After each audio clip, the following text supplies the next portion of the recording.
Attention seniors, SSI and SSDI recipients, mark your calendars. October 15th is shaping up to be one of the most important dates of the year for Social Security benefits. In this update, we'll break down the big changes coming that could directly impact your monthly payments, new rules that may shift how checks are delivered, and what seniors need to know to stay prepared. With ongoing debates in Congress, cost of living pressures, and updated payment schedules, millions of Americans are watching closely to see how these changes will affect their financial security. Whether you're relying on Social Security retirement, disability benefits, or SSI support, this is news you can't afford to miss. Stay tuned as we cover everything from possible increases to key payment date changes, so you'll know exactly what's happening on October 15th and how it may affect you and your family. Before we dive into these critical updates, make sure to hit that subscribe button and turn on notifications so you never miss out on important Social Security news that could affect your benefits. Hey everyone, and welcome back to the channel. You know, I've been getting hundreds of comments and messages from concerned viewers about the upcoming Social Security changes, and today we're going to break down everything you need to know about the October 15th update that's affecting SSI, SSDI, and seniors' benefits. I know many of you are worried about your monthly checks, and rightfully so. These changes are significant. Let's start with the question that's been flooding my inbox: will these changes actually increase my benefits? Well, the answer isn't as simple as a yes or no, because it depends on several factors we're about to discuss. But here's what's absolutely certain: every Social Security recipient needs to understand these updates to make sure they're getting every dollar they deserve. First, let's talk about the most immediate change that's causing quite a buzz in the Social Security community. The Cost of Living Adjustment, or COLA, is being recalculated using a new formula that could mean bigger monthly checks for millions of beneficiaries. But here's what most people don't realize: the way they're calculating this adjustment is completely different from previous years. They're now taking into account factors like healthcare costs and housing expenses that specifically affect seniors and disabled individuals. This means the adjustment could be more accurate and potentially more generous than what we've seen in the past. You might be wondering, how exactly will this affect my monthly payment? Well, let me break it down for you. The new calculation method is looking at urban wage earners and clerical workers' spending patterns, but they're giving extra weight to the expenses that hit seniors and disabled individuals the hardest. This includes prescription medications, medical care, and housing costs, things that typically increase faster than general inflation. But here's something crucial that many people are missing: these changes aren't just about the COLA.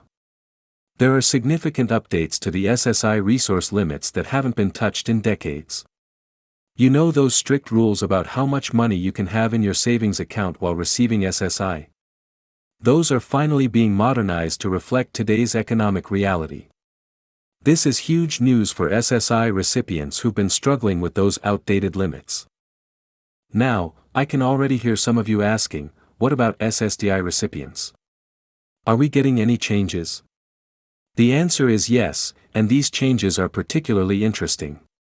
The Social Security Administration is implementing new evaluation criteria for certain disabilities, making it potentially easier for some individuals to qualify for benefits. They're also streamlining the application process, which could mean faster approvals for those who desperately need assistance. Let's talk about something that's been causing a lot of confusion: the new income reporting requirements. Starting with this update, the way you report your income to Social Security is changing.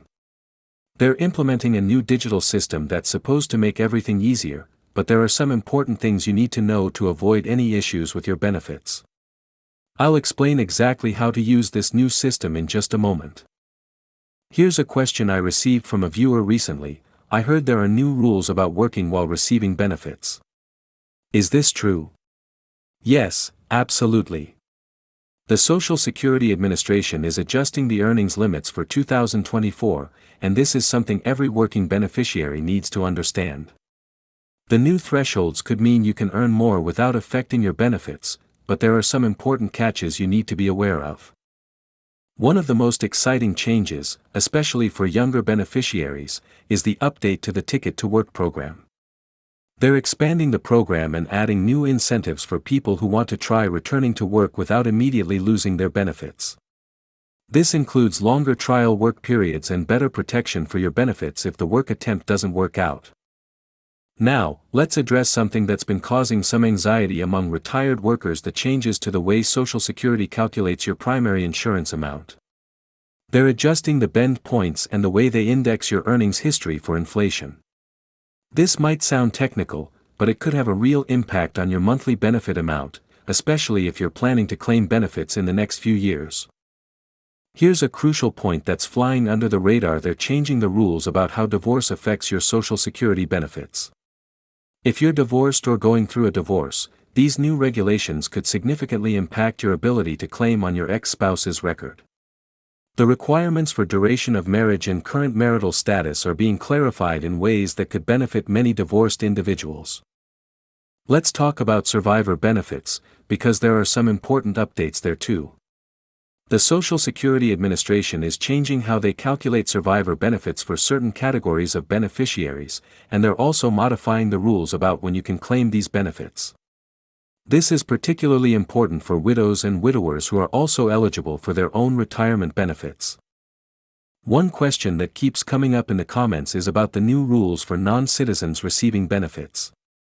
Yes, there are changes happening in this area too. The Social Security Administration is updating their policies about how they verify immigration status and work credits for non-citizens. This could affect both current beneficiaries and future applicants. Now, here's something that's particularly relevant for those of you who receive Medicare along with your Social Security benefits. The coordination between these two programs is being enhanced, and there are new rules about how Medicare premiums are deducted from your Social Security payments. This could affect your net benefit amount, so it's important to understand these changes. Let's address the changes to the appeals process, because this is something that could affect anyone who needs to challenge a Social Security decision. They're implementing new deadlines and procedures for appeals, and they're also expanding the options for submitting evidence. This could make it easier to appeal unfavorable decisions, but you need to know the new rules to take advantage of them. Here's an interesting development that not many people are talking about: the Social Security Administration is changing how they evaluate certain medical conditions. They're updating their medical listings for several conditions, which could make it easier for some people to qualify for disability benefits. If you've been denied in the past, these new criteria might mean it's worth applying again. One of the most significant changes affects representative payees, those people who manage benefits for others who can't manage their own funds. There are new requirements for reporting and monitoring, and new protections being put in place to prevent misuse of benefits. If you're a representative payee or have one managing your benefits, you need to understand these new responsibilities. Now, let's talk about something that could affect everyone's benefits in the long term: the changes to how Social Security handles its trust fund investments. They're implementing new strategies to maximize returns while maintaining security, and this could have implications for the program's long-term sustainability. Here's a question many of you have been asking: what about the changes to supplemental security income for children? Yes, there are updates here too. They're modifying how they evaluate childhood disabilities and changing some of the income rules that affect families with disabled children. This could mean more support for families who are caring for children with disabilities. Let's discuss the technology updates that are coming to Social Security offices. They're implementing new systems for scheduling appointments, submitting documents, and communicating with beneficiaries.